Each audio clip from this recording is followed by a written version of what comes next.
I was actually planning on finishing the video for my Chainsaw Man analysis and my Sakamoto Days analysis, but Berserk means just as much to me, if not even more than One Piece.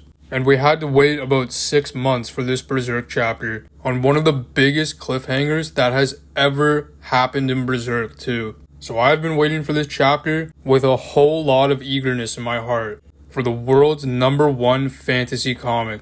This is Berserk chapter 376 called Sea's Quivering Surface and Calamitous War's Shadow, created by the best author and artist in the entire world, Kentaro Miura, who passed away in May 2021. So his best friend in the world, Koji Mori, will be stepping in as the director until the end of Berserk. And we start this chapter off with a beautiful color spread page of Guts and Puck on his shoulder, with Guts on a cliff overlooking the Kushan Empire.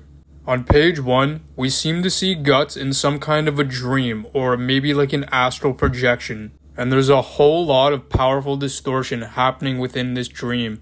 And the energy distortion starts to push Guts back, and he says, "I'm being swept away." The source of where all this distortion is coming from starts to form something. So Guts turns around to see what it could possibly be. And it looks like a mysterious ghostly figure trying to communicate to Guts.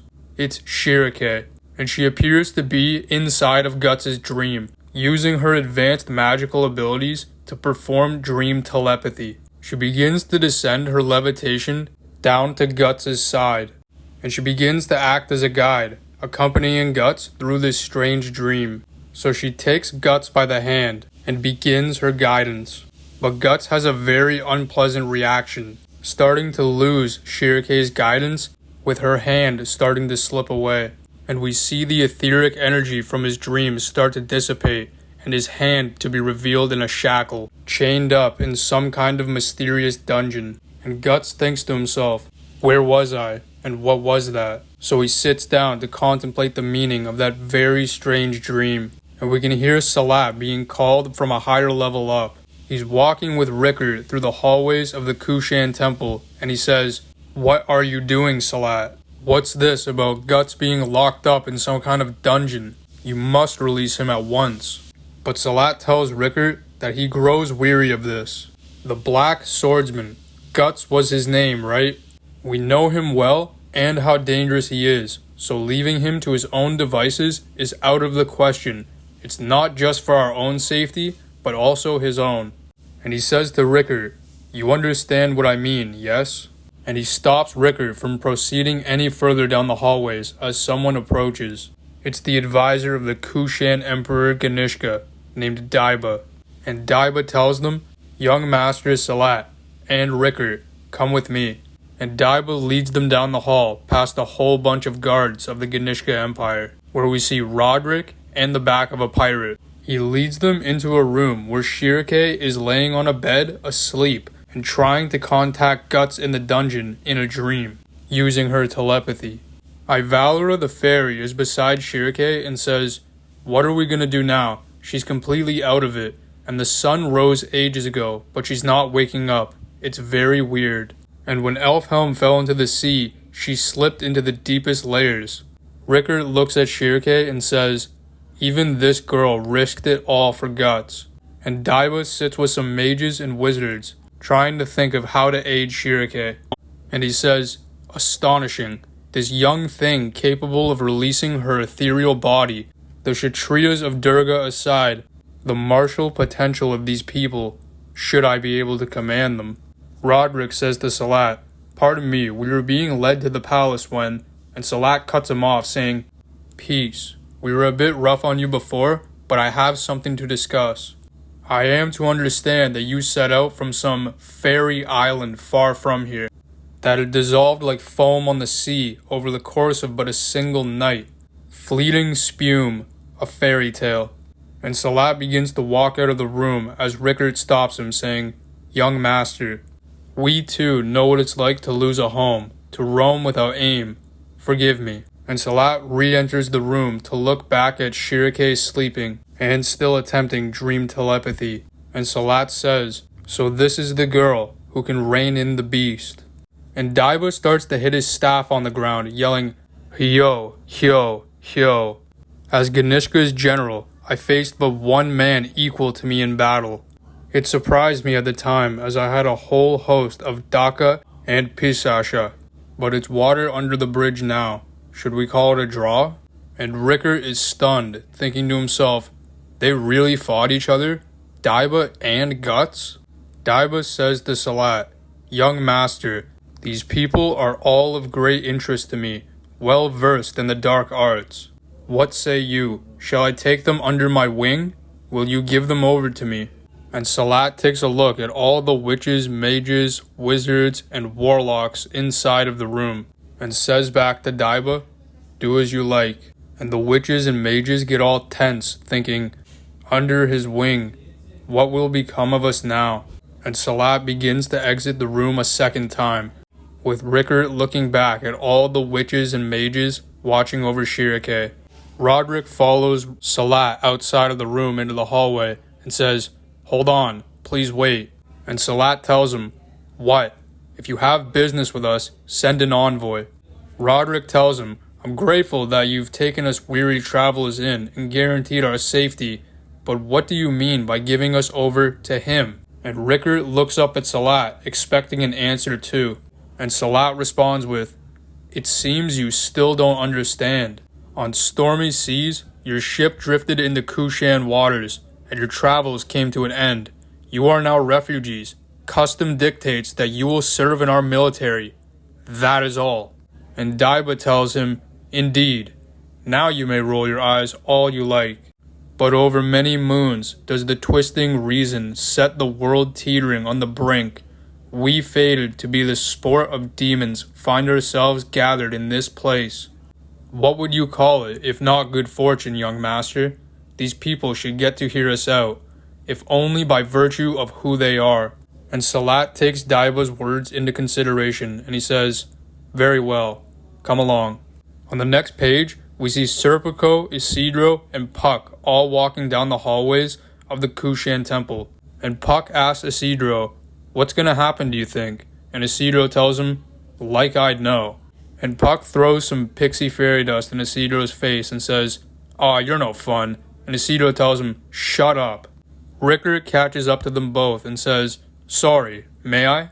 And he says, "I knew it was you, Puck. I'm glad. It's me, Rickert. Haven't seen you since Master Godo's cave."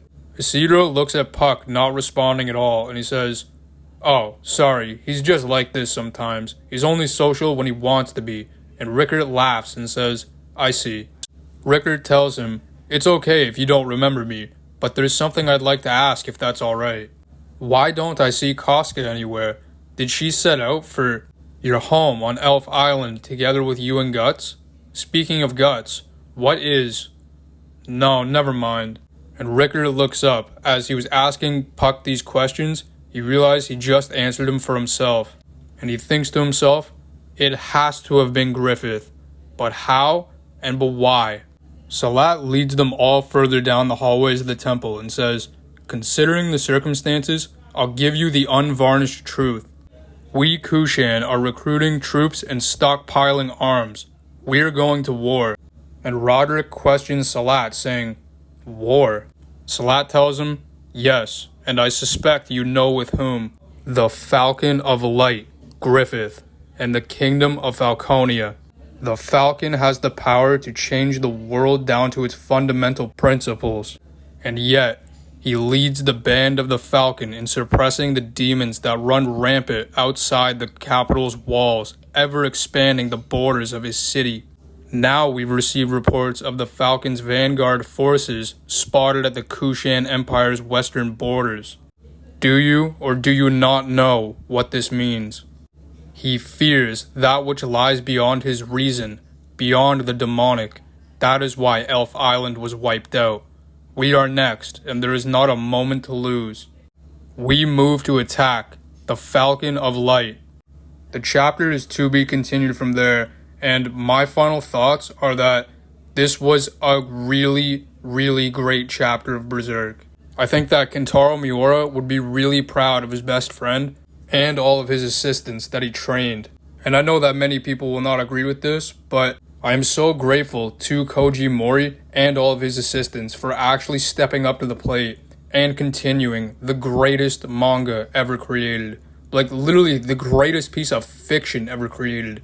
The thing about Berserk is that you could literally transport this entire manga, like just throw it right back into a time machine to 2,000 years ago, and people would still be able to comprehend this story. It's a manga that's not only ahead of its time, but it actually transcends time in a different way than any other story. And if you know me personally, like as a friend, then you know just how bummed out I was when Kentaro Miura died and how much of a massive Berserk fan that I am. Like, I wear Berserk shirts all the time when I go out in public.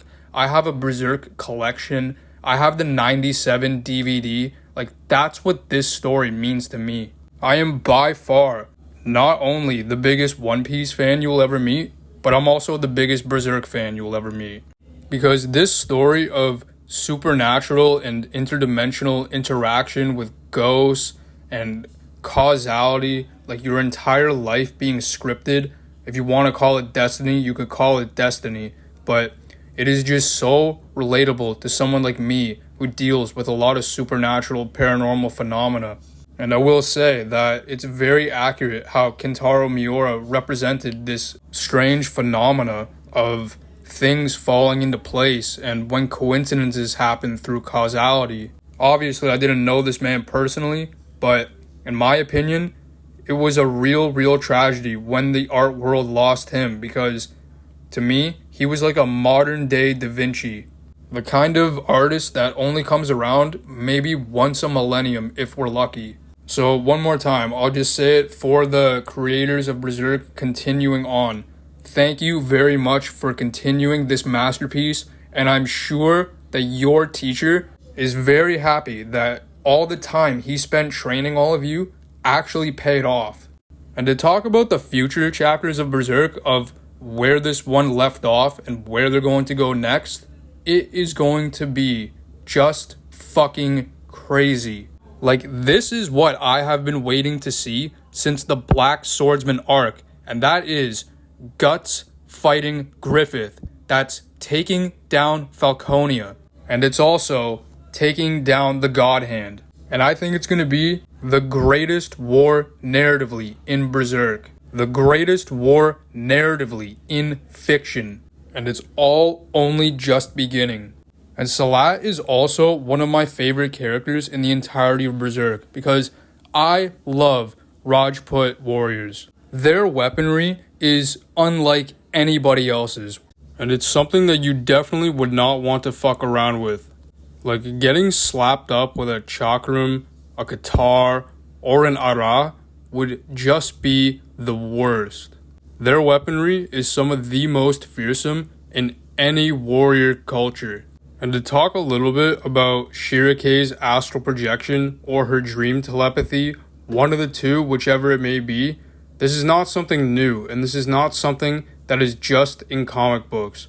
Like, for example, she uses a lot of different magic in the manga, and it's all very accurate to how this really works in our real life. Like how when she uses her thought transference, she uses her hair as a catalyst, and our hair on our bodies in real life is also something that is not as it seems, and it's very magical related. Like how when your hair stands up on its end because you sense something interdimensional or supernatural, like a ghost, that is because your hair is directly linked to your central nervous system. And it's specifically designed by the creator to have a connection to the spiritual astral world. Just like how a snake sticks his tongue out every 6 seconds or so to read the ethereal energy in the environment and collect data on it. And when she uses astral projection in the manga, which she has done before, she separates her astral body from her physical one and is able to travel about the world with an ethereal cord or some kind of rope, if you will, attached to her physical body, while her ethereal one is able to explore. And if you are one of the ones who have actually been able to astral project in real life, then you know exactly what that's like and you know exactly how accurate it is to actually feel the connection to your physical body by some kind of cord. And also, when she uses her dream telepathy, me personally, I have had a lot of strange dreams, which I may get into at another time, but let me just say that it is very accurate in the sense of how it's portrayed in Berserk, that when we dream and it feels real and you can read things in your dream and you can write things down in your dream and you can pick things up and feel them physically in your dream, based off my personal experiences and what I have personally been told by people inside of my dreams, is that this is not just our imagination. It's actually another world that we go to, and it's not our world. And the people who are in our dreams are not human. We are just inhabiting their world temporarily through a small window in our sleep. She also uses a lot of elemental magic, which is very real, like pyrokinesis, aerokinesis, hydrokinesis, and even like mineral magic, which does have its limitations. Like, it's something that you need to charge your energy on and that you can really fatigue yourself doing if you're not aware of the depletion of your chi. And this is represented very well by Kentaro Miura in many different chapters of Berserk. Like, this man must have read the Hebrew Kabbalion like 500 times. He must have read the King James Bible 500 times. And many other occult works too, like Morals of Dogma by Albert Pike, and any other kind of occult, supernatural, magic, ritualistic text that you could possibly think of, and has represented this knowledge in the most accurate possible way that I have ever seen done in a piece of fiction. The man also did his research very, very thoroughly into demonology and the Ars Goetia, where he will represent very well recognized forms of demons that many different people have recognized, like insectoids, for example. And he will also put his own spin on more positive, loving creatures of the interdimensional world, like pixie fairies. Some pixie fairies in Berserk, in fact, most of them, are not very nice and they're very hostile. But in our real world, pixie fairies, if you are lucky enough to see them, that is because you're very pure in your heart and they feel comfortable and safe enough around you to actually reveal to you their form and interact with you. So we have no information when the next chapter of Berserk will be, because they seem to come out whenever they're able to finish them. And I am just happy to actually be able to read a Berserk chapter in 2024. Because when Kentaro Miura was alive and still working on Berserk, we would only really get like maybe 4 or even 2, and sometimes even maybe none in a year, because the man was such a perfectionist that he wouldn't release a chapter until he was 100% satisfied. So I say to the people that are still working on Berserk in his place to please take your time and please continue this story till the end. Because when Kentaro Miura passed away, I really thought we were never going to see an ending for this absolutely biblical manga.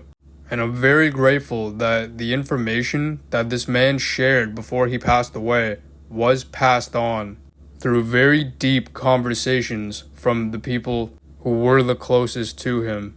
So, this was another masterpiece chapter of Berserk. There's no question about it, just how every single chapter of Berserk is a masterpiece. All 376 of them.